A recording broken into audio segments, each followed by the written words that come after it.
Comedy Store tonight. We've got a fantastic show. This is one of our best shows in a long, long time. And keeping it going, we've got a guy that has a new special out on Comedy Central called Giggle Fit. And he has a podcast. It's called Getting Better. Getting Better. And that's it always is when he's in the room. Give it up for Rod Funches, ladies and gentlemen. Funny man. Rod, welcome to the show. Nice to have you here. Nice to have you. So, I hear you just got engaged. I did just get engaged. Congratulations. That was a classic Comedy Store reaction. Like, are you sure you want to get into this? Yeah, there's not people in the love in here. It's like they're sending you off to death row. Well, I've already done it before, so I know it's not really death to your part. You know, it's just more like to you like fucking get real fed up. You know, and then you can move along if you choose to. Yeah. And I already have money, so I feel like as long as I protect myself, what do I got to lose? Yeah. Oh, well, did you sign a prenup? I mean, not yet, but I mean, we'll talk about it. That's something I know she doesn't. We'll see what she says. Well, so where did you meet her? I actually met her on Bumble. Thank you. What's Bumble? You're an older person. I forget. Okay. Take me to baby boomer jail. There is the internet, and then it's just a dating site, but it's a site where the women make the first move, and then you respond to them. And well, they were giving me grief about Grindr about 3 weeks ago. I bet you're popular there. Yeah.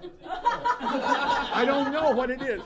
So Bumblebee is where they choose you. Yeah. So you got to be a handsome guy there. Yeah, you got to be handsome, you got to be charming, or you just got to be alive really in LA. Oh, that's right. Women, There's a shortage of straight men in this town. It's just difficult to find a straight good one who won't cheat on you because there's so many options. You know? Yeah. In so many ways. Yeah. But it was great, and I saw her. She only had one picture, so I thought she was a Russian robot that, because they have these bots that just flirt with you and then ask you for money. And sometimes I get stoned enough where I'm like, let's just see where this goes. And it turns out, she was a real person. Now we're engaged. So were you happy that she was a real person? I was, definitely. Oh, okay. Right. But she either that or she's still a Russian bot and she's playing the long con. Oh man, that's great. So, was she from Southern California? No, she's Canadian. Oh. Yeah, you gotta import sweet people. Yeah. They're not born and bred in this town. No, you gotta get them from other places. Yeah. People here, the women, I guess we all assess each other like gold prospectors. I mean, Yeah, it seems like it's like stocks. Who's the hottest stock? And you move over to what's going on there. And I just, I'm sick and tired of it. They say if you feed peanuts to an elephant at the LA Zoo, that elephant will leave you for the guy with cashews. Well, I mean, I would too. That's a higher quality nut. That's excellent.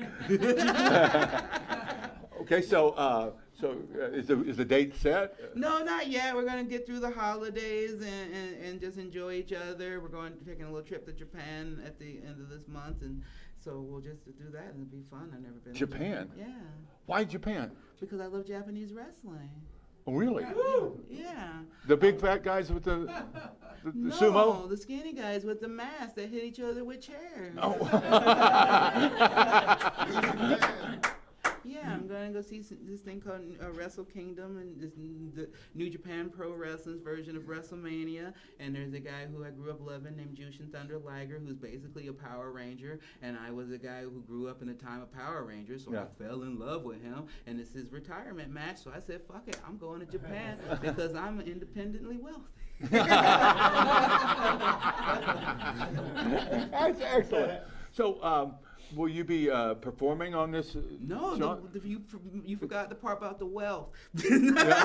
I'm not working. I'm just going to be doing fun vacation. It's just going to be, I always wanted to go to Japan. I just like their culture. I feel like I want to be A lot of black people want to be like Japanese teenagers. Yeah. Yeah, like Jaden Smith and just a lot of people, and it goes both ways. A lot of Japanese teenagers want to be black people. It's what keeps it's how the Wu-Tang Clan stays alive. The Wu-Tang Clan, huh? There's some jokes in there, that's for sure. Yeah, I think I just did one. Yeah.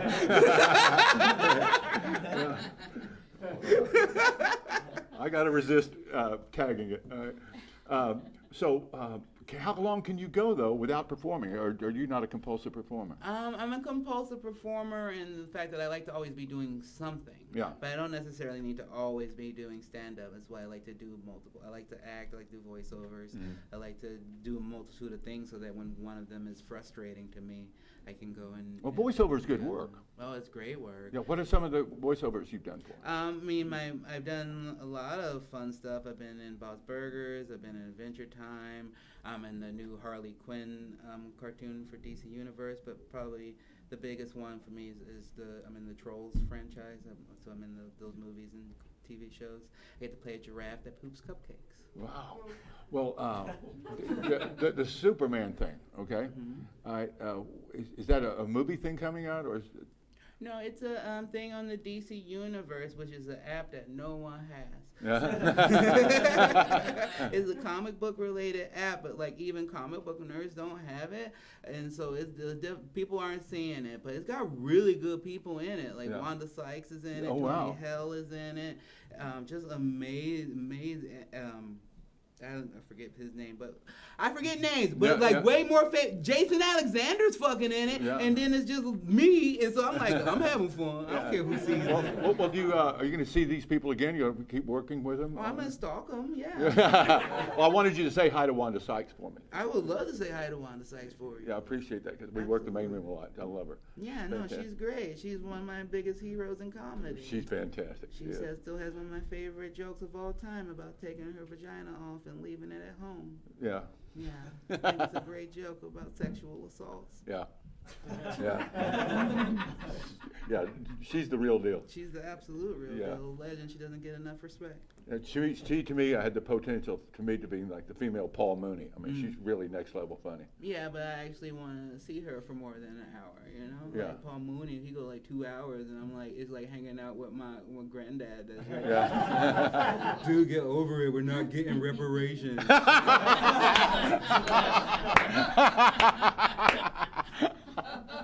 Oh man, you're funny. Well, so what do you want to do? Are you going to be accumulating material for your next special on Comedy Central? I don't know. That's kind of my favorite thing right now is that I always just like new experiences. So I wanted to do a special. I'm not a guy who's like, I need to do 15 specials. I want to do a special, and I don't want to be the type of comedian that goes, here I am again with another hour, because then I feel that's how a lot of these companies lowball us and like pick and choose who they want to work with. And I'll just be like, look, I'll just go around and keep hustling and becoming a bigger person, doing however many things, acting, whatever, and then keep writing and just having fun and writing for me and writing because I love fucking comedy and I don't care. Like, I would like to make another special, absolutely, but like if I never make another one, I have Ric Flair in my first one, so I can't. Where did you grow up? Where did you grow up? I grew up in Chicago, Illinois. Yeah, I was born here. I moved away when I was 4 and lived with just my mom, and then I bounced around from Chicago, Oregon, and then back here. When did you start working out on stage? When I was 23, I started stand-up in Portland, Oregon. Yeah, and at the Harvey's Comedy Club, which is a horrible place.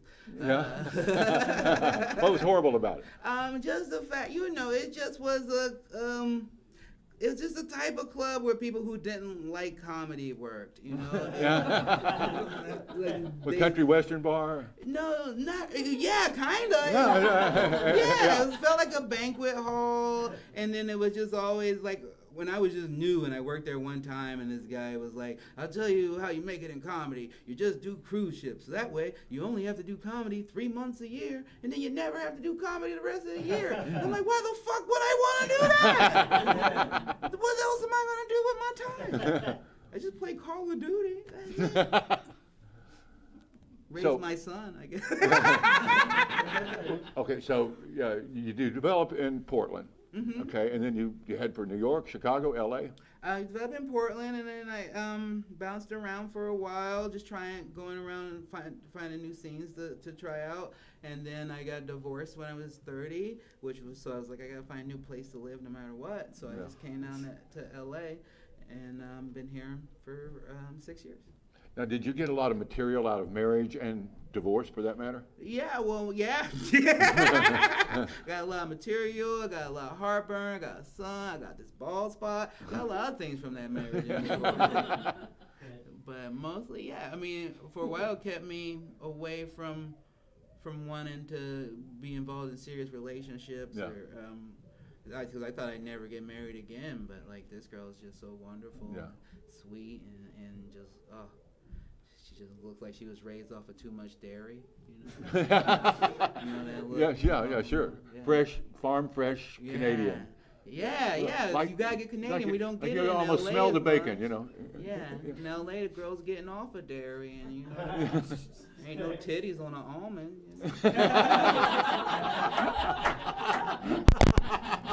All right, that's okay. If that punch works here, it's gonna work. That's gonna work everywhere. Yeah, exactly. It's a great writer's workshop we're working down there. So, did you talk about current events? You talk No. sex, race? What do you like to talk about? I like to talk about me, Yeah. my family. I'm a pretty egotistical person. Yeah. I only talk about things I care about. It was like I realized early in the job that you had to do like 2 shows a night or this or that or 4 or 5 sets a night, and you weren't going to be like, here's fresh new material every set. So I figured out pretty young that I only wanted to talk about things I really cared about and really Smart loved. move. Because I don't want to be putting out energy about shit I don't really care about. So I don't really, and also I don't really watch the news, so I don't know what's going on. I just watch like Rugrats on Hulu. Yeah. I So, can tell you what's going on with Tommy Pickles. what have you learned so far from your career in showbiz? Thank you for asking Yeah. me. I learned a lot of things. Mostly, I've learned to be grateful and enjoy how much of a blessing it is to know what you want to do with your life, and so many people don't.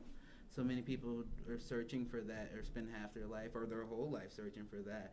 And for me to find that in my 20s and just kind of follow where that takes me. Like, I never thought I'd be acting. I never thought I'd have a special. I never thought Ric Flair being my special. I would fucking do my podcast that I love, which led to Stone Cold Steve Austin sitting in my house telling me I'm funny. And so then I just go like, who can tell me shit? Who can tell me I'm not funny? Did you beat anybody in WrestleMania? No. So don't tell me shit unless you threw The Rock's Intercontinental title off a bridge. Now, talk about your podcast, how you got that started. I just want, you need a podcast. If you don't have a podcast, what are you doing as a comedian? Yeah, you're a hologram if you have a You podcast. don't, yeah, you gotta have a home, a place where people can come and if they're interested in you, can continue to learn about you and just have access to you. And so I just wanted to find something I wanted to actually talk about. Yeah. And so I'm just big into like self-improvement and being positive and self-help, and I thought no one was really doing that from like a humorous point of view. Right. And so that's kind of what my podcast is about. I just talk to friends who I love or people I admire, or sometimes people reach out to me and say they want to be on the podcast, and I just kind of praise them and I ask them about how they've gotten here and where they want to go. And that's why recently we've had people like Emily Gordon or Christopher Titus, or like we've had Stone Cold Steve Austin, because I thought that this is perfect. Here's a guy who reached the very top of his profession, Right. and then had to retire 3 years later because of something out of his control, of injury, and then had to figure out what he wanted to do after that. And I think that's such an interesting thing that you can learn from, and Right. the hustle to get to the top, and then to enjoy it the whole time, because you never know how soon it'll go away.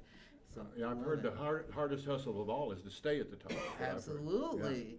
Absolutely. It takes a type of focus. You know, sometimes it can hurt your family and friends that Exactly. focus in that Because way. it's a monomaniacal drive that got you there, and it's not going to go away once you get there. No, you gotta have cool people in your life. I mean, I have to balance that focus. I think I'm lucky because I had my son so early. Yeah. And then I have people around me who are like, go ahead and go as out far as you want. And then I have to be like, oh yeah, I gotta remember to check on them. Well, let me ask you this. When you get back from Japan, okay, from your honeymoon and stuff, will you stop back by and tell us what you got? You have me again? Absolutely, man. You're great. Oh, thank you. It's been- Give it up for oh, Rod well, Funches, ladies and gentlemen. You're funny, man. You're funny. Thank you very much. Rod Funches, ladies and gentlemen. Don't go anywhere. We'll be right back after this. Got something special for you.